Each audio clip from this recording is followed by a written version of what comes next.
ஒருமுறை காமராஜர் கரூர் சுற்றுப்பயணம் சென்றிருந்தார். அப்பொழுது அவர் செருப்பு அறுந்துவிட்டது.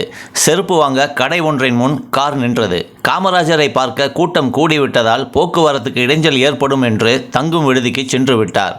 விடுதி உரிமையாளர் வழக்கமாக தான் செருப்பு தைக்கும் தொழிலாளியை அழைத்து வர ஆள் அனுப்பினார். அவருக்கு உடல் நலம் சரியில்லாததால் அவர் மகன் வந்திருந்தான். அவனை பார்த்த காமராஜர், நீ பள்ளிக்கு போகலையா என்று கேட்க, தான் படிப்பதாகவும் ஓய்வு நேரத்தில் தந்தைக்கு உதவியாக இருப்பதாகவும் தெரிவித்தான்.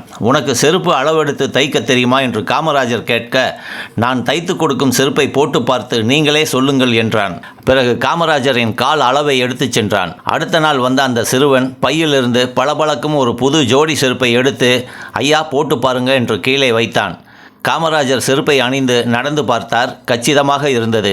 தம்பி, நீதான் தச்சியா என்று கேட்டார். ஆமாங்கய்யா என்றான். நீ சொன்ன மாதிரியே நல்லா தச்சிருக்க என்று 10 ரூபாயை எடுத்து கொடுத்தார். ஐயா வேணாங்க, என் கையால் உங்களுக்கு செருப்பு தச்சது எனக்கு பெருமைங்கய்யா என்றான். பெருமையெல்லாம் சோறு போடாது தம்பி, உழைப்புக்கு ஏற்ற காசு வாங்கிக்கணும் என்று பணத்தை கொடுத்தார்.